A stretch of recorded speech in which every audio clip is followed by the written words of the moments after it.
Hi everyone, Karen from Stitches and Things, and today I have made a rather long-winded video on, especially for beginners, on fixing mistakes in your knitting. So picking up stitches, fixing stitches that may have been knitted incorrectly, so you've knitted instead of purled, stitches that you've missed, so slip stitches, and have a look at the little pattern that I've written in the comments there, and you can have a practice yourself. This is perfect for beginners, and hopefully it teaches you something that will help you repair your knitting if you do have a little boo-boo.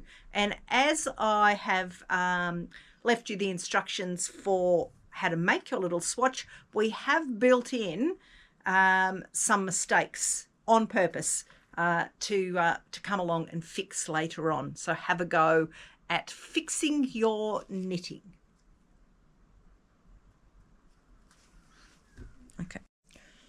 Okay, let's start by looking at the anatomy of a stitch, how the stitch works.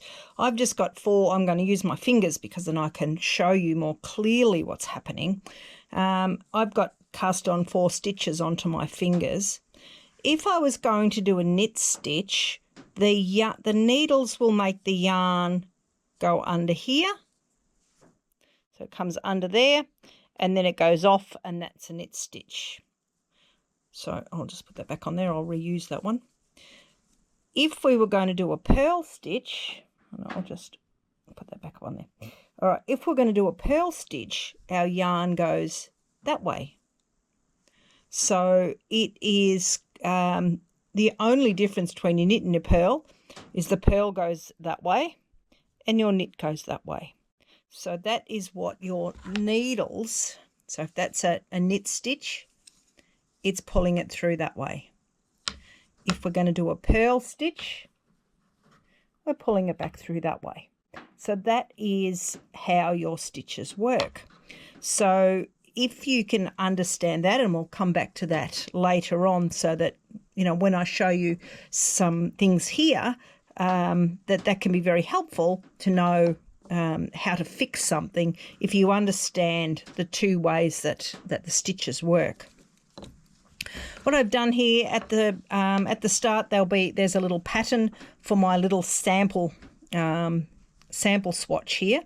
We're not going for perfection with our sample swatch, 22 stitches, and I've got a little sample of rib, a sample of stocking stitch, and a sample of garter stitch here. So what I want to do is show you how to fix some mistakes.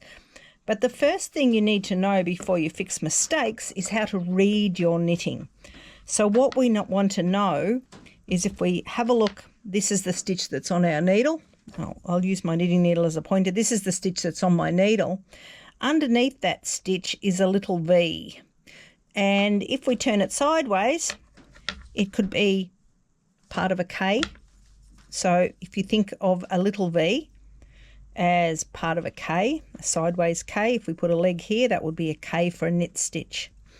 This one here, see how it's got a little collar on it? So that little collar is a purl. So it's like a little purl bead. There's a little bead at the bottom of your stitch. So the knits are little V's or little half a K, and the purls are a little purl at the bottom of your stitch on your needle.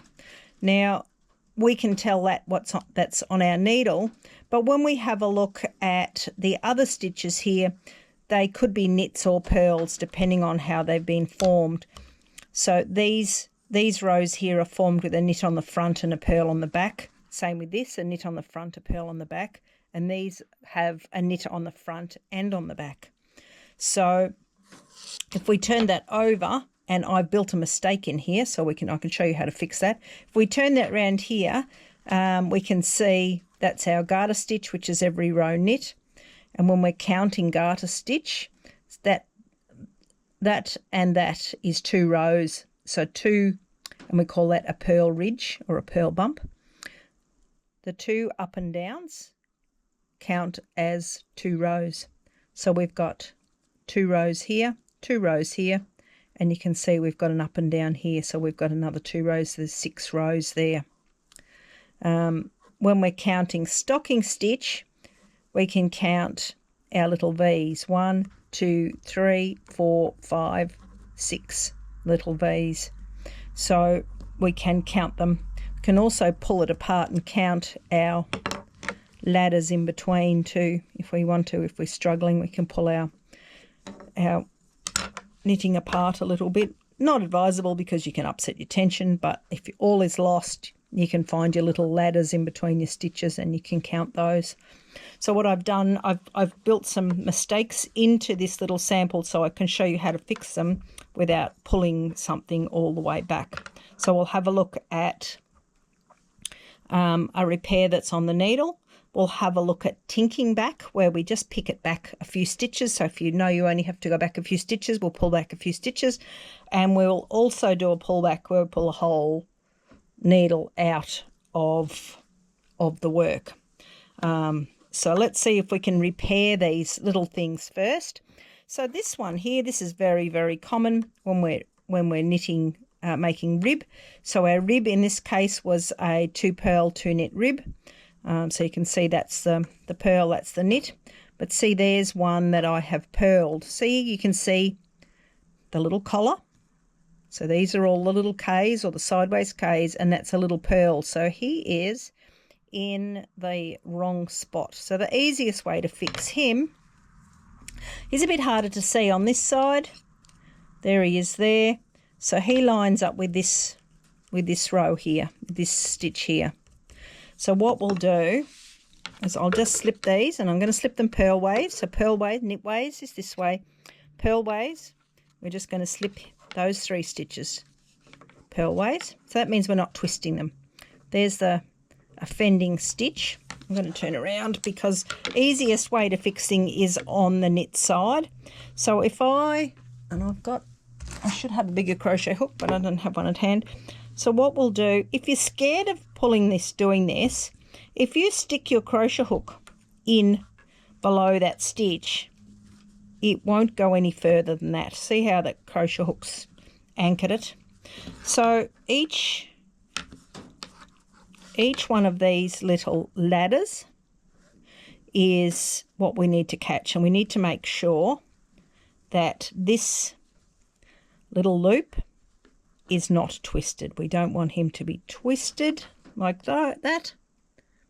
We want him to be not twisted that way. So all we need to do is use a crochet hook. There's our first ladder, and we're just going to draw it through. And this is pretty splitty, horrible yarn, but I needed something light coloured that we could see. There's our next one. There is our next one. And then we'll pop him up on the needle. So there is that one fixed. So the other one I noticed that I had built in, let's have a look and see if we can find him. Let's pop these back on here. They're making a break for it. There's one there. All right, so we'll do exactly what we just did.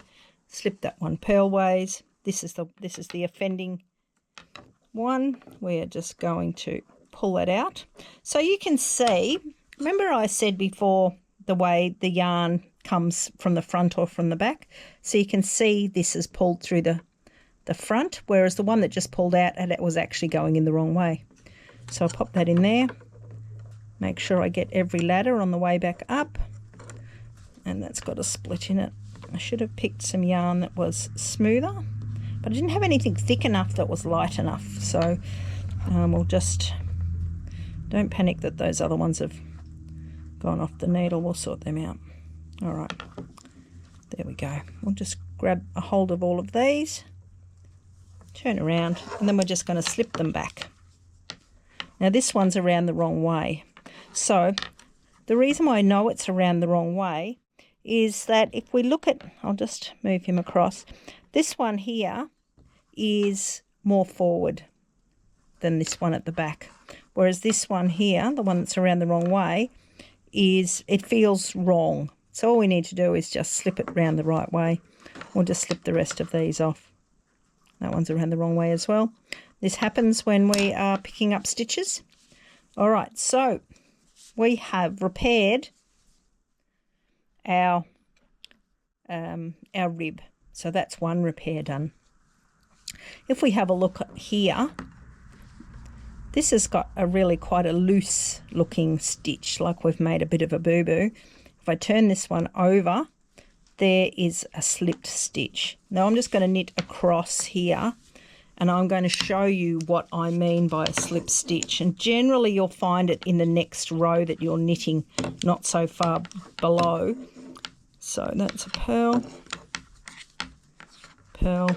So if I put my stitch in here as if to knit, and for some reason it didn't catch and it went across to the other needle, and this is very, very common, much more common if you're a beginner, and you will find that when you go back the other side, you'll have a look and you will see that bar across there? There's a bar across there, and that stitch hasn't been knitted. So if that was the case, I'm going to turn around in the middle of the row. Don't mind that. Not something I normally do, but just so we can see how I can repair that. If I'm knitting back along and I've got back along to it, that's a purl, this next one. That's a purl. So I know with my rib that I have to knit the knits and I have to purl the purls. So here we go. Here's our stitch that wasn't knitted, and here's the loop that it didn't get caught. So if I just stick that up on my needle and pull my yarn over it, it's back together. So that's as easy as that. So if I just do exactly that, I'll do another, I'll show you it again because sometimes it can be too quick. There's my loop of my unknitted stitch. Pop it up on your needle. Now if it was a purl, then I would put it this way so that it is coming from the inside. But this is a knit, so I'm going to do it the other way. But if you pop it up on there and you do that and you go, oh, that should have been a purl, just pick it off again and turn it into a knit stitch, because we are smart enough now to know that a knit stitch pulls from one side and a purl stitch pulls from the other side. I'm going to have a half a row here that is different to the rest, but that doesn't really matter. For the purpose of this exercise, it doesn't matter. So there we go. So we have repaired our slipped stitch. We haven't repaired this one, but to repair this one, all I would do when I get back to here would be to run that stitch down on the stocking stitch side and pick that one up. So, well, while we're here and we know that I've made a little boo-boo here, if I pull my needles out here, and so this one we call ripping, so I rip it. So if I rip these stitches out of here, and then I'm going to put them back on my needles, what will happen, and I'll use this one needle here, what will happen is, don't worry about whether you've got them front or back. Technically, the correct way to pick them up is from behind, but sometimes when you pick this one up, it will shrink this one and this one will pop out. Don't worry. Anything that's, I'm going to call these a live stitch, anything that can make a break for it, we just stick them up on there, so long as we can grab them all. If you can't grab the stitch, like all of the stitches as they are, that's another one. Even if it went down to there, just get it up on your needle, don't panic, so long as all of your live stitches are now trapped on your needle.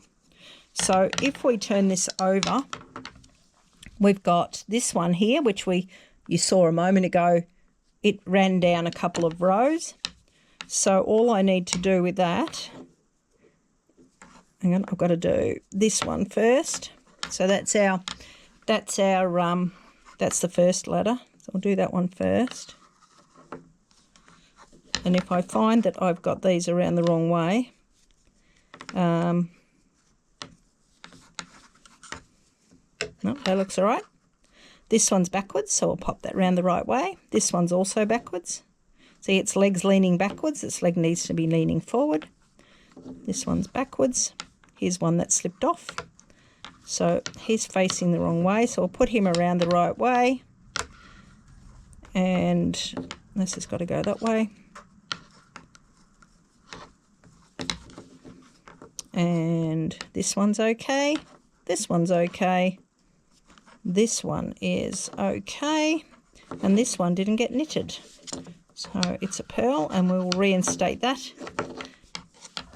And we're back on the needles. So don't panic if your needles all fall off. If you're a firm knitter, you find that every time you try and grab one of these live stitches, it pulls the next one out. Go and find a smaller needle. Find something really small if you have to, that will just slide through and it won't be making the rest of these fall off. Once you've got them all under control, then you can slide them onto the proper needle. But don't worry if your needle's smaller. Just get them onto the needle so they don't make a break for it. This yarn is not too slippery. Some yarns, they'll just zip down, whoop, gone, and you have to, you take a fair while. I'm just going to quickly work across this row till we get to our, that's back to front. That one's round. Oh, that one's supposed to be a purl. That's a purl. That's a purl. See, it's got the little purl around the bottom of it. This is a knit. This is a knit. This is a purl. This is a purl. So if you're doing something other than knit or purl patterns, it's always worthwhile doing a little test. So if you've got yarn forwards, knit two togethers, you've got past the slip stitch over, take a moment to have a look once you've formed that particular stitch, how it looks on your needle, so that you can recognise it when you come back to it. Particular yarn forwards, look, they just look like, and I'll do a yarn forward in here. This one's back to front as well. So if I do a yarn forward, which is simply creating a stitch, usually yarn forwards are teamed up with a knit two together, but I'm not going to. I'm just going to make a couple of stitches here. So if we look now, we've got our little purls with our collar. We've got our little knits, So if we pull that down, we can see that there's a V around that one. There's nothing around this one. This one looks like we've made a boo-boo. So just remember when you come back to this stitch and you knit into it, that it is supposed to be there. If you think it's not, sometimes we'll just accidentally put our knitting down, and when we pick it up, the yarn is over the needle. A lot of people are too scared to get rid of that and will knit it just in case. But if it doesn't have a purl or a little V underneath it, it doesn't belong, and it's just a matter of popping it out of there. It is very easy as a newer knitter. If you're gathering stitches, it means that you've accidentally caught a loop and you've knitted it just in case because you're petrified of it falling off the needle. The thing with doing a little test sample like this is you are able to experiment. You are able to mess it up. It doesn't matter. And you can test your different kinds of pattern pieces on it. So you can see there I knitted that, and this looks like a pearly fabric, but because it's garter stitch, it's supposed to be knitted as well.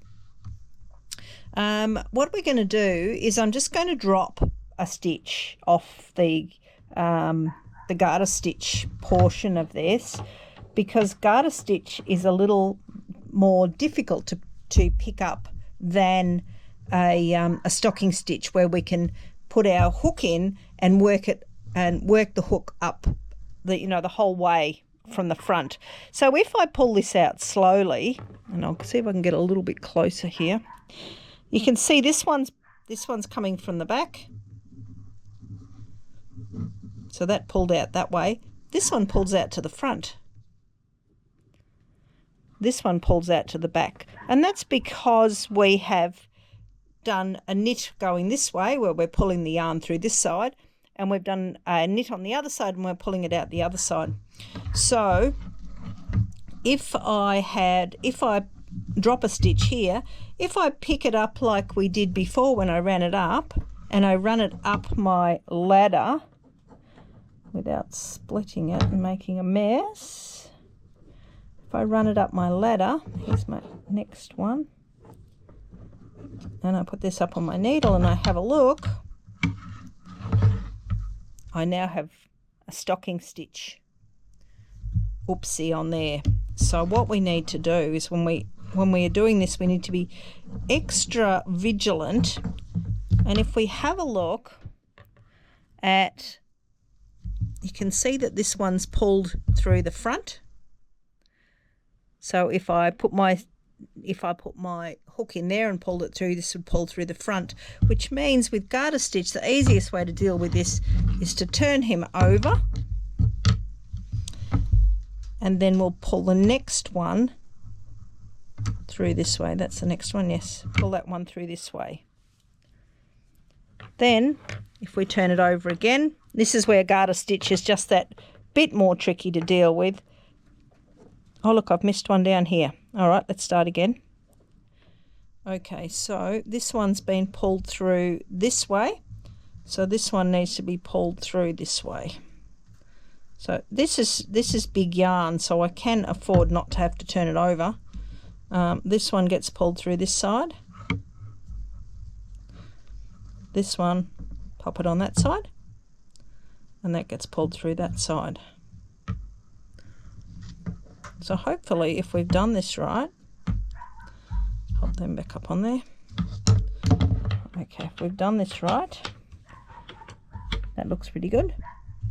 That side looks pretty good. Look, if you drop a stitch and you run it up, you may not get it as even. If you're going to get it even, then try and use a hook that matches your needle size. That's a good start.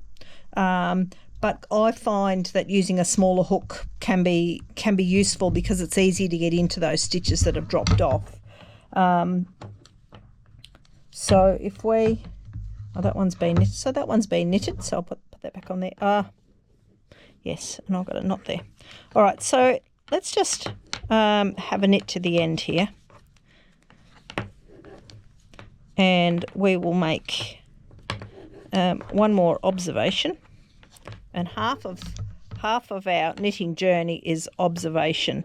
It is amazing how many people will put up on Facebook, am I on a knit row or am I on a purl row? So the easiest way to tell is, we know this is garter stitch, so this has got to be a knit row. But if we were up to this part here, and we always start, and I'm going to talk about right-handers because left-handers are back to front, we're always starting with our yarn that's ready to go on our left-hand side, and we're going to be knitting across here. If I had got up to here and I looked at this and I know that that's that side, we're going to purl our purl side, we're going to knit our knit side. So just be very observant to start with, and if you make yourself a little patch, you can, here's another one that we didn't fix. So this is one that, this looks like where it belongs from here. We can run that one down and fix that one as well. I'll just quickly knit to there, and we'll just fix that one while we're here, just as an exercise.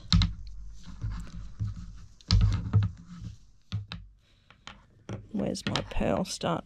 So the other thing, while I'm thinking of it, we know that this is garter stitch, and we know that this is stocking stitch.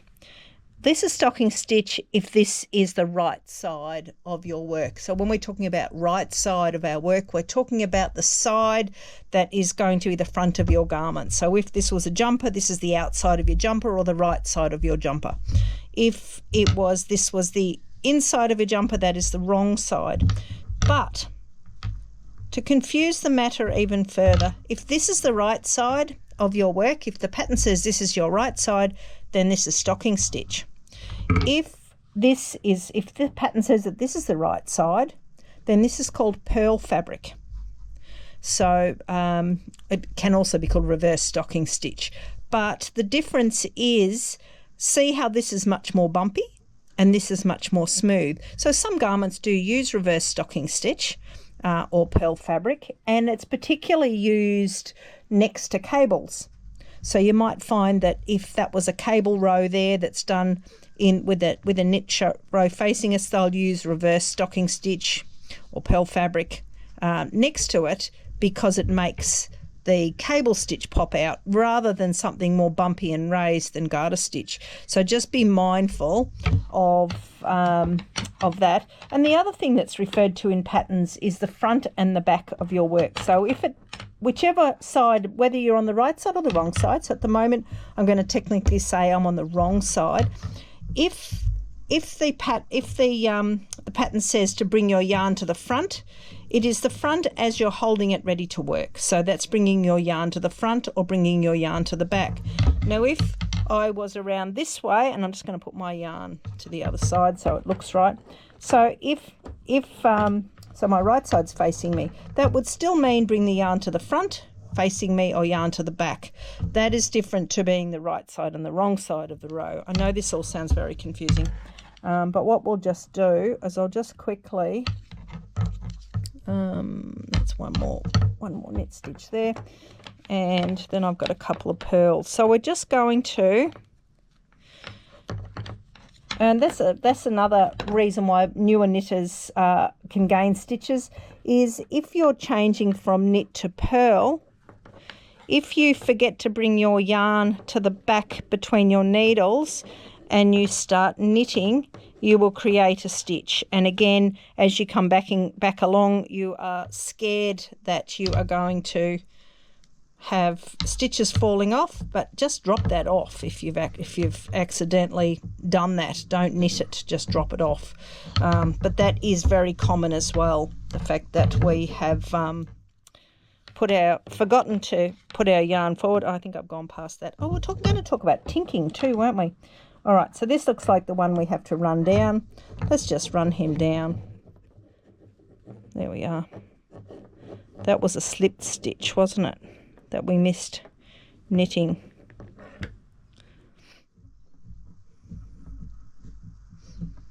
That's a bigger boo-boo than that, isn't it? So that there is very hard to fix because it doesn't have a neighbouring stitch. So technically we'd need to run both of those down to repair that, to fix that little boo-boo. And then, now we're right. So we can then run those up. But we would do that on the stocking stitch side. And just as we did before. Now that looks like a disaster area, but don't worry. This is our first ladder. Then under there.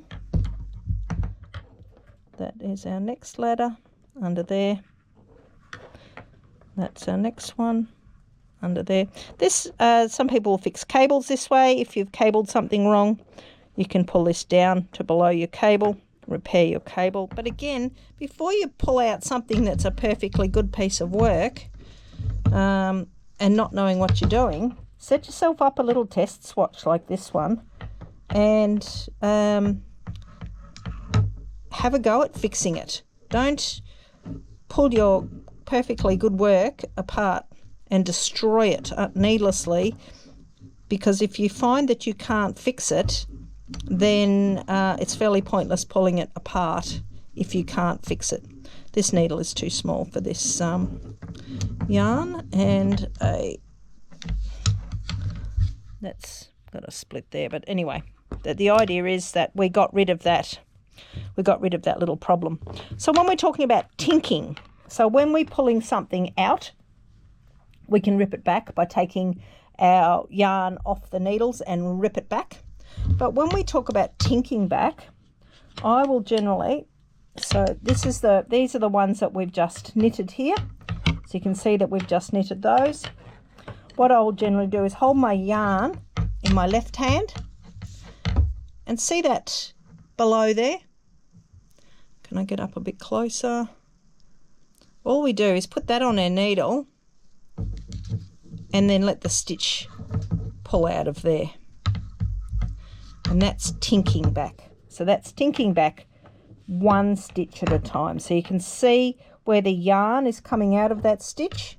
Pop that through there, pull it off, and our yarn, we're still on there. So I tink back quite a bit. If you do a couple of rows and you think, oh gosh, I've knitted instead of purled, not a couple of rows, a couple of stitches, particularly when you're doing rib or moss stitch, it's very easy just to pick back those couple of stitches just by going in where the yarn went in. And this is a really good thing to practice on a swatch like this, is tinking back. So that can unknit, don't mind that, that's just a split. But I've got the, have a go at the little pattern. And if you want to understand your knitting better, do it on big needles so you can see it.